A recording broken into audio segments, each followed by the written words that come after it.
Let me tell you about Carmine. When I worked in the U.S. Attorney's Office, you would get cases from the Postal Service or the DEA, and what you loved to get was a case with the FBI, because the FBI really is the premier law enforcement agency in the world.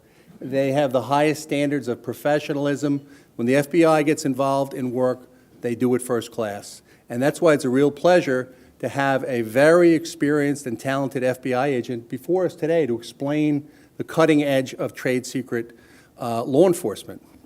So Carmine, I have a whole page here, but I'm not going to read the whole thing because he asked me not to, but it's pretty impressive stuff, and I can give you it. But Carmine, in 1988, he worked in the New York field office. I was there around that time. And then in 1994, he was appointed as the assistant legal attaché of Legat in Rome. And Rome is very close to parts where there's criminal activity in Italy that affect the United States. He was involved in all sorts of organized crime and drug investigations in Italy and 20 foreign countries. He came back and he was involved into what they call the LCN, which that's very FBI type lingo. It's La Cosa Nostra, which some people call the mafia. That's one form of it. He was involved in investigating organized crime, labor racketeering, and did a lot of great work. And actually, we know quite a few people that worked in that field. In February 2000, Carmine was named the Supervisory Special Agent of Special Operations Group in the Boston field office. And in 2008, he was designated as the Counterintelligence Strategic Partnership Coordinator in Boston. My firm has had the pleasure to do, what is this, maybe our third or fourth event with the FBI, where Carmine and his colleagues have presented very detailed information about protecting your company's loss of trade secrets. So with that, I'm going to introduce you to a wonderful speaker and a very knowledgeable gentleman, Carmine.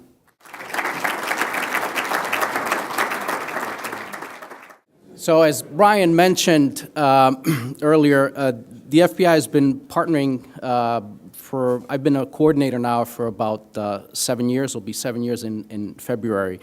The FBI recognized back in 2006 that we're a great organization in terms of investigating crimes after they take place. That's really not where we want to be. And the reason for that is in 2012 alone, the United States, in terms of losses of trade secrets and intellectual property, it is estimated that we lost as a country $1 trillion.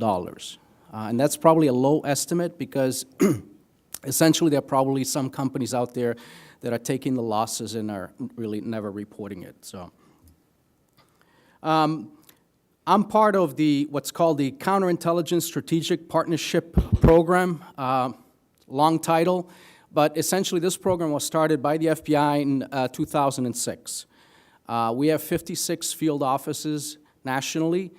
There are 56 coordinators like myself who full-time basically go to events such as this, and also we go to companies to provide these similar briefings, to law firms, and also to colleges and universities. The Boston office is unique because in Boston we are responsible for 4 New England states, Massachusetts, Rhode Island, New Hampshire, and Maine. You're probably wondering, what about Vermont and Connecticut? Our Vermont office is covered out of Albany office, and we do have an office in New Haven that is responsible for all of Connecticut. Just to give you an idea in terms of what is located in those 4 New England states, we have approximately 600 clear defense contractors. We have probably about 400 to 500 companies that are not cleared but are working for DOD, conducting DOD projects. We have about 200 colleges and universities, some of which are not just MIT and Harvard, but a lot of them are working into cutting-edge technology. And then we have a lot of biotech, pharmaceutical, nanotechnology. So In the counterintelligence world, we refer to this area here of New England as a target-rich environment. No disrespect to Silicon Valley, but we have a lot of things in the New England area that potentially can be stolen. I know, Brian, Director Mueller is still on the slide. I understand. It's probably time to put Director Comey on the slide. The reason Director Mueller is on the slide is because back in 2002, these were the priorities of the FBI. Today, under Director Comey, these are still the priorities. Counterterrorism is still the #1 priority for the FBI.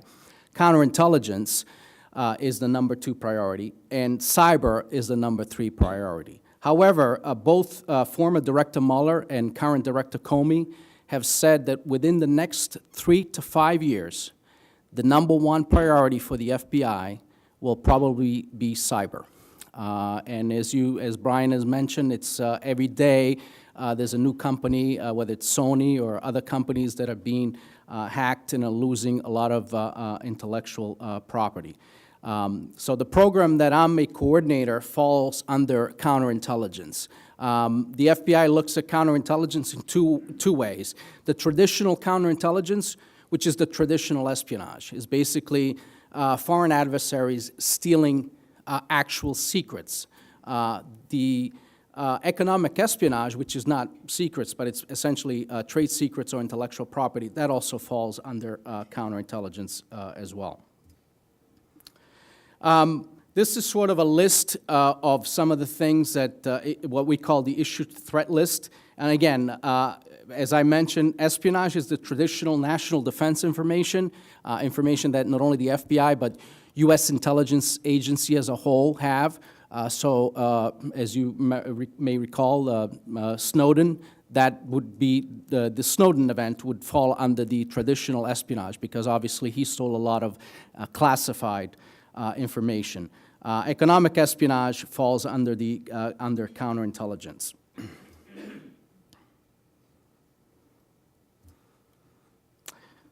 So what's out there?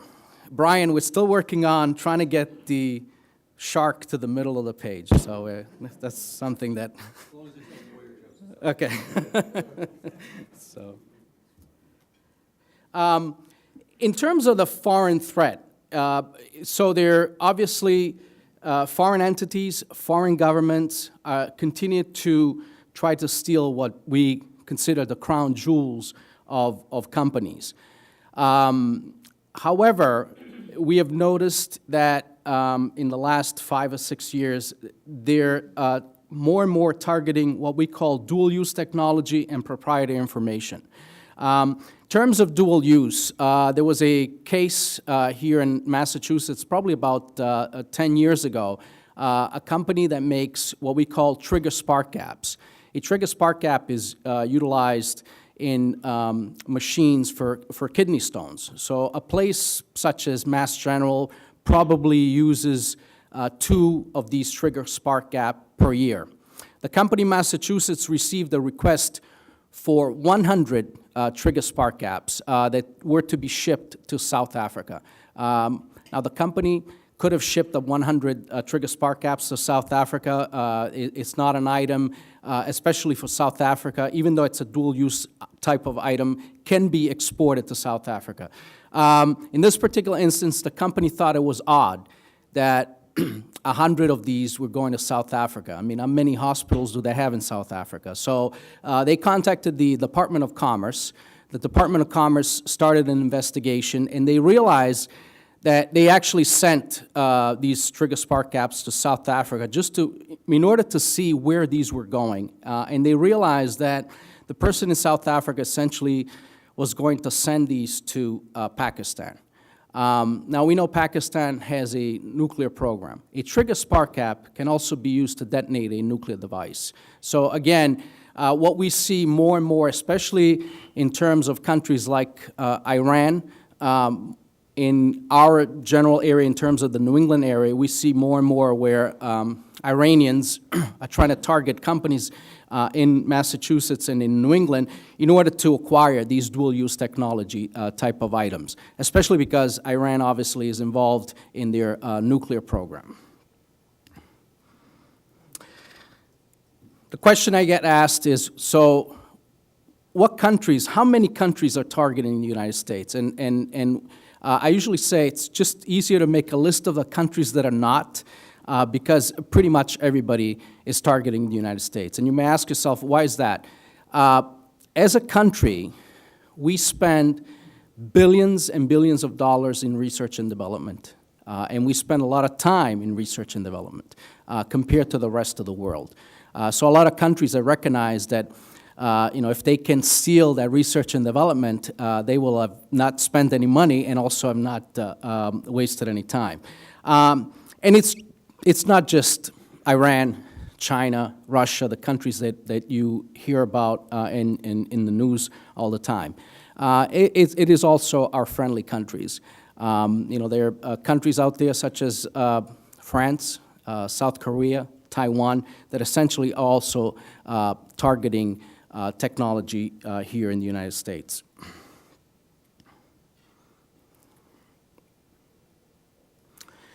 Again, as I mentioned, the idea is to leapfrog scientific hurdle without time and expenses. If you're able to manufacture something in a foreign country and you really have not spent the millions or billions of dollars for the research and development, why not do that? The other issue is export control. As I mentioned, there are countries such as Iran, for instance, where everything, it's an embargo country. So these countries are trying to find ways to get technology to Iran. And one of the things that we have seen is they utilize front companies, also transshipment. So things will be sent from a company here in Massachusetts to, say, Canada, and then from Canada they go to Iran. Or from the United States, things are shipped to UAE and then also transshipped to Iran. Singapore is also another area. We had a case here several years ago. Basically, it was here in Waltham, Chitron. Chitron is a company that was here in Waltham, and essentially one of the things that they were doing is they were acquiring technology from other companies here in the United States. But unbeknownst to the companies here in the US, they were repackaging a lot of these export control items and sending them to Hong Kong. And then from Hong Kong, they were making their way to China. So what do they want? I highlighted some of the things in red because when I first started as a coordinator 7 years ago, I always thought of trade secrets or intellectual property, especially trade secrets. I thought, okay, well, it's got to be the secret formula to Coca-Cola, and it is. But one of the things that are, some of the things that are also being targeted are employee lists and phone directories, things that are not necessarily, you wouldn't find that online, access control information, corporate and marketing strategies, customer data, negotiation strategies. As a matter of fact, in the front, I left some of these brochures on intellectual property protection, and you'll see there's a whole list of things that potentially could be. Source codes, obviously, is another one. So it's not just the prototypes and blueprints or the research and development information. It's a whole lot of things as well. I wanted to provide sort of a list of some of the things that have been targeted in the past, pharmaceutical, biotech, a lot of the things, nanotechnology, a lot of things that these have been targeted nationally, but as you can see, these are a lot of sectors that we have here in Massachusetts and the rest of New England. But the bottom line is, whatever is vulnerable and profitable. It all comes down to that, because whatever can give a country an economic advantage over the United States, if they're able to steal it, they will. I wanted to also give you a list of some of the victims and alleged victims of economic espionage. So these are companies that over the past 5 years have been the victim of economic espionage and theft of trade secrets and intellectual property. DuPont was the victim 3 times. Coca-Cola is an interesting story because it is more of an industrial espionage type of case. I know so far I've talked mostly about foreign adversaries and foreign competitors. Coca-Cola is an interesting case because they had an employee, a disgruntled employee, and she had been passed over for a promotion, and she took it upon herself. She had the trade secrets of Coca-Cola. You can just imagine how much that's worth. She contacted Pepsi-Cola and wanted to sell the trade secrets. Pepsi-Cola, in turn, contacted the FBI, and we were able to resolve this particular issue. Essentially, they had what we call an insider threat. You have a disgruntled employee within a company who has access to a lot of information, and lucky for Coca-Cola, that was we were able to mitigate that risk. But as you can see, it's pretty much different sectors. Home Depot is on the list, Eli Lilly. Valspar is another one. This is one of my favorite ones. If you buy paint at Lowe's, I buy a lot of paint at Lowe's, the only one that they sell is Valspar. They had an employee, essentially another issue with an insider threat several years ago. The employee had been recently let go. They were downsizing, and so he took it upon himself to take the intellectual property of Valspar and was in the process of selling it to a competitor in China. Lucky for Valspar, the FBI was able to investigate this particular case. He had access to the Valspar basically said that the trade secrets were actually worth something like $20 million. It's just paint, but it's the type of paint that obviously it's probably some of the best in the world. The 3 companies at the bottom, I highlighted those in red because although most of the other companies are not from the New England area, Akamai Technologies, you're probably familiar with them. They're located in Cambridge.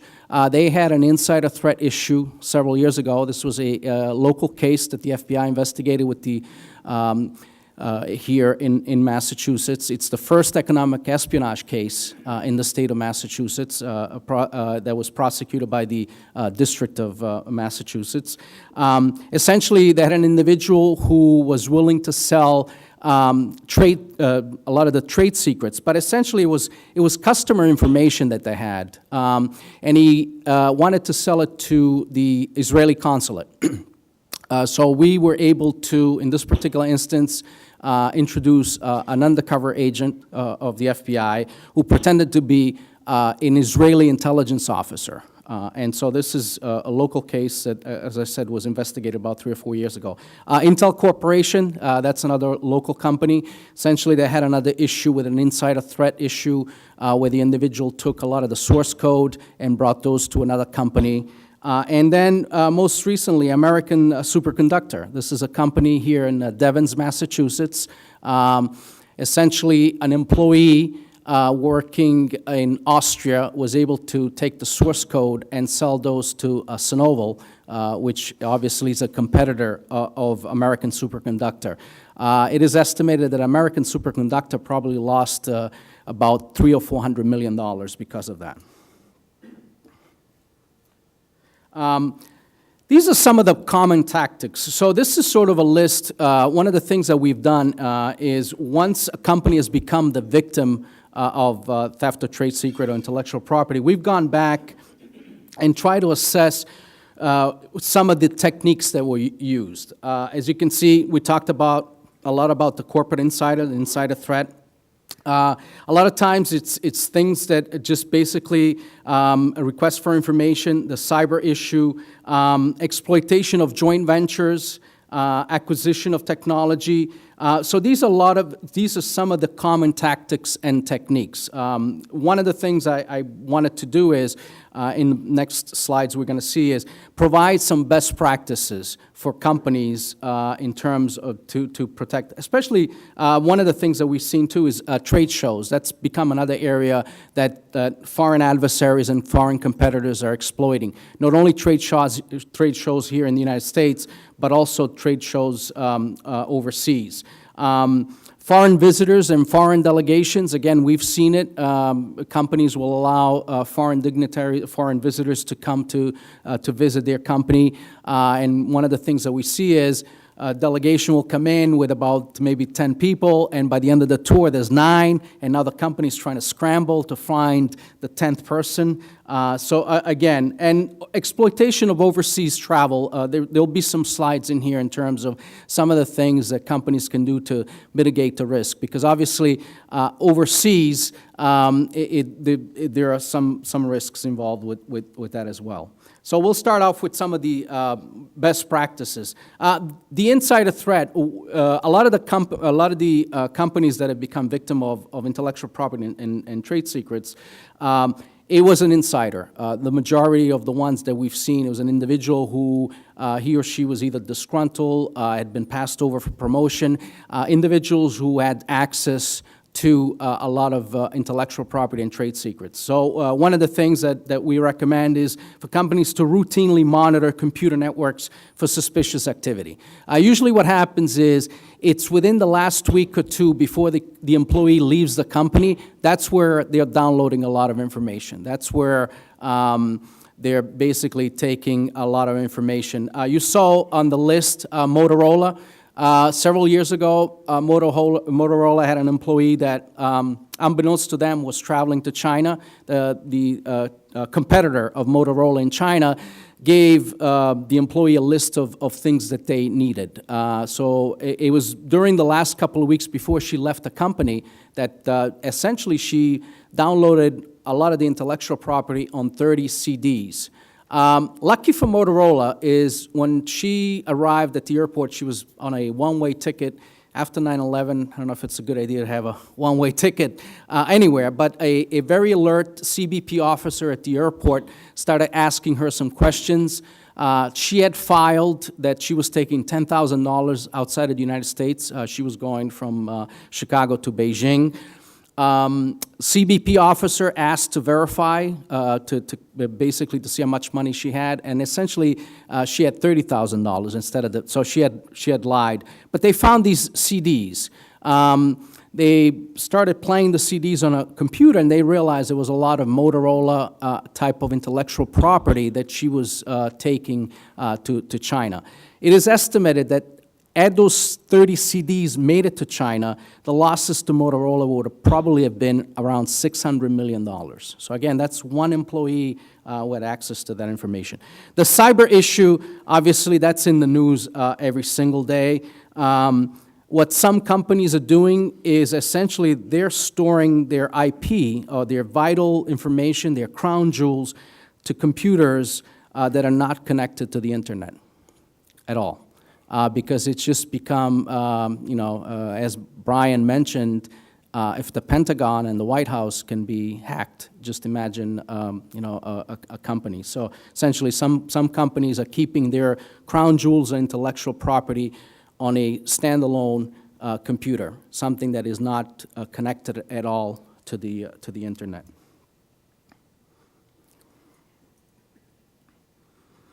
Joint ventures. Again, that's another area that can be exploited. Last April, it was at the beginning of April, the FBI Boston office did an op-ed piece in the Boston Business Journal, talking specifically about joint ventures, and we specifically talked about some of the risks with joint ventures with Russia. We had seen some things, and we felt obligated to share some of that information here within the Boston area. So essentially, the article basically mentions that there are some joint ventures, there are some companies, Rusnano being one of them, that essentially are going out to especially startup companies, and we have a lot of those here in Massachusetts, as you can imagine. And essentially, they're offering, they're throwing a lot of money, offering a lot of money to start these joint ventures. And essentially, at first is a joint venture, but by the end, they probably will take the company's intellectual property. So again, some of the things to consider. I mean, joint ventures are great, but in this particular instance, there were a couple of Russian companies that were essentially using the joint ventures to essentially acquire the company right out and then basically have access to all of their intellectual property. As we mentioned, if you're attending, if employees of companies are attending trade shows, conventions, seminars, be very careful in terms of the information that you bring over to the foreign country. One of the techniques that we noticed that was being used years ago and maybe still used to this day is they were providing thumb drives. Companies would go, employees would go overseas, attend a convention or a seminar. They would come back with a thumb drive, and then they would plug in the thumb drive into the computer, into the network. Again, if you're attending any conferences or conventions, please do not take any thumb drives. Foreign visitors, we've talked about that. That's an area that is being exploited and continues to be exploited. So just ensure that there is a proper number of escort per visitors, that the number is adequate. So that's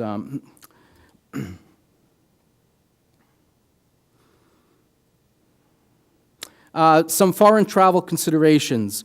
More and more, one of the things that we're seeing is that companies will provide employees what we called a sanitized laptop. So essentially what that means is an employee, before they travel overseas, will go to the IT department. The IT department will provide a laptop that essentially has very minimal information on it for a couple of reasons. One, if the laptop is lost or stolen, there's very little information on it.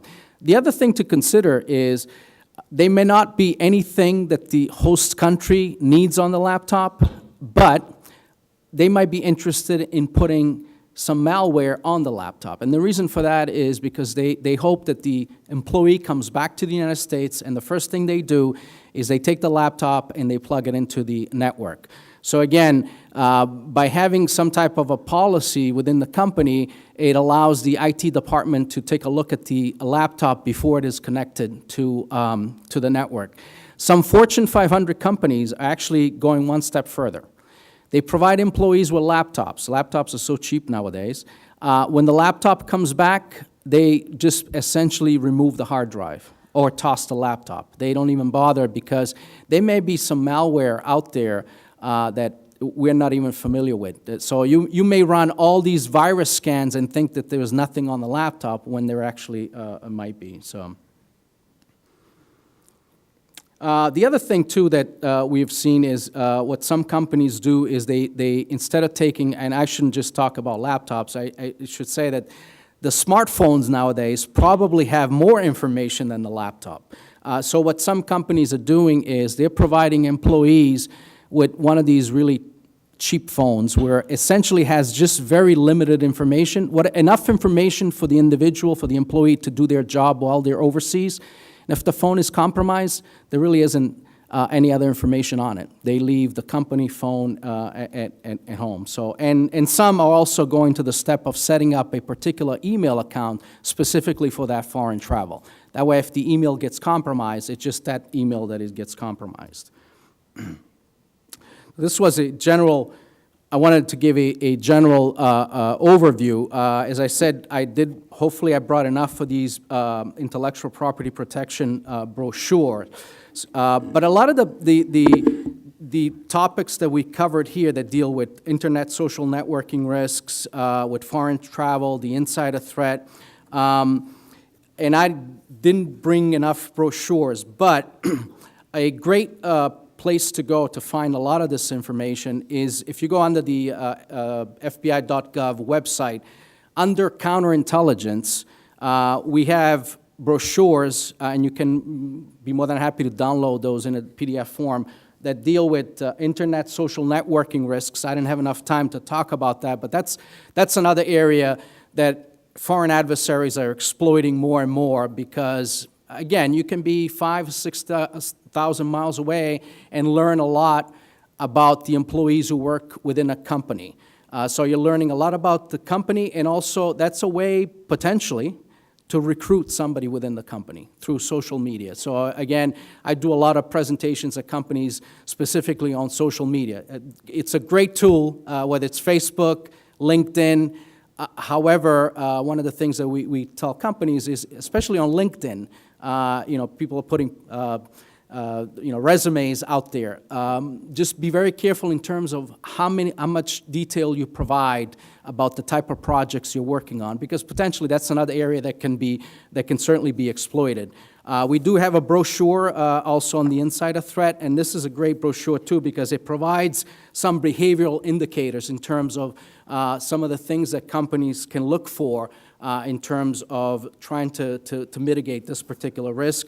And then the other brochure is the safety and security for anybody traveling overseas. So just kind of general overview, quick overview of some of the issues that we deal with. So, great. Thank you.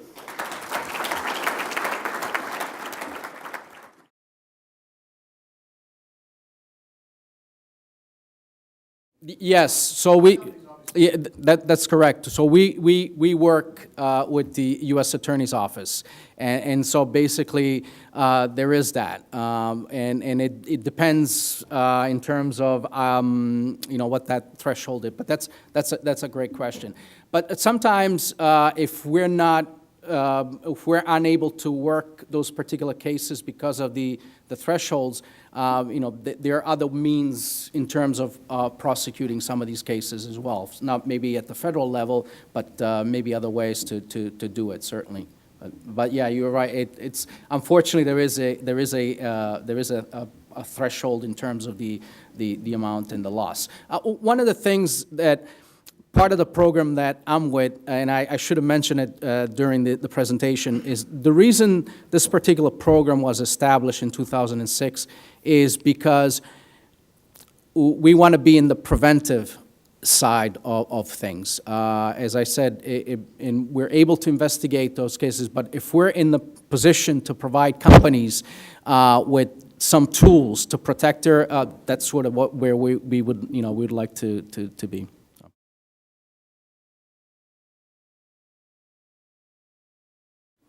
That's a good question. We're one of the way I try to publicize a lot of these cases is I do a quarterly newsletter. So I am constantly looking for these cases, and not because obviously so if it's a case at DuPont, Motorola.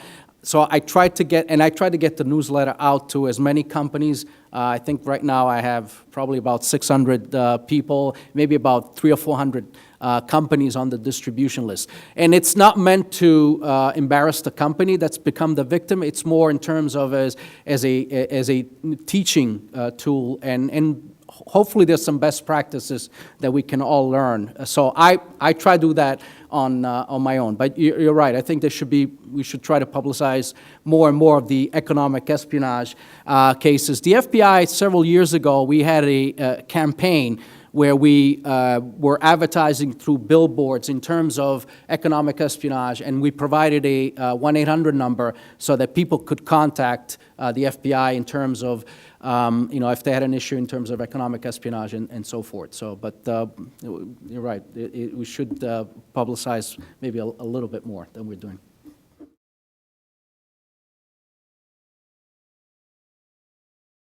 That I don't work cyber, so I'm not sure. But my colleagues who work cyber, obviously, cloud computing is a big issue. It's a security concern. As I said, some companies are going to the extreme measures of keeping their intellectual property completely separated and away from the internet. So anything that is connected to the internet or cloud computing, there are benefits to it, but potentially there are also some risks. And that's the biggest challenge is the cyber issue. Counterintelligence 30 or 40 years ago was a lot easier, was less challenging because, we knew Russians had intelligence officers here in the United States. Now you can be in Russia or China, you can be far away, and you can be behind a computer.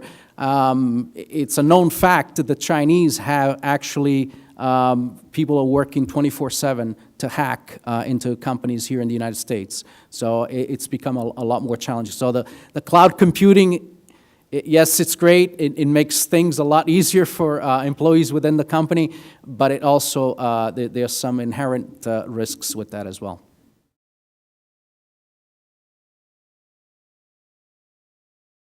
Great question. So we had a case, as a matter of fact, in April of last year, the FBI came out with a new movie that deals specifically with trade secrets and intellectual property. It's called The Company Man.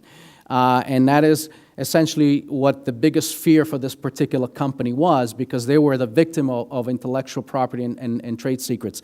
The Justice Department has taken great steps to protect that information at trial. They did this with this particular company several years ago, and we continue to do that. As a matter of fact, you probably saw on the slide I had Company A and Company B.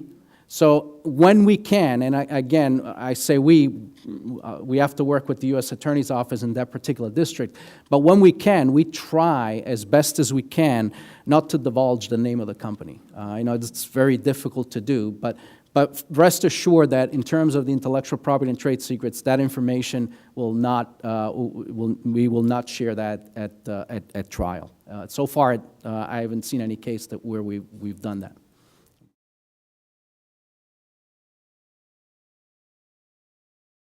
So that's a challenging part. I think a lot depends, obviously, once we have the investigation, we'll hopefully we'll find the individual who did. The challenging part is if these individuals are going to a foreign country. With some countries, we don't even have an extradition treaty. So it becomes extremely difficult in that sense, even extraditing an individual here to the United States. Obviously, we hope that individual travels to a third country and essentially where we could, arrest them. But it is, with certain foreign countries, it is extremely difficult. China being one of them, Russia, Iran, it's extremely difficult. Yeah. Great. Thank you.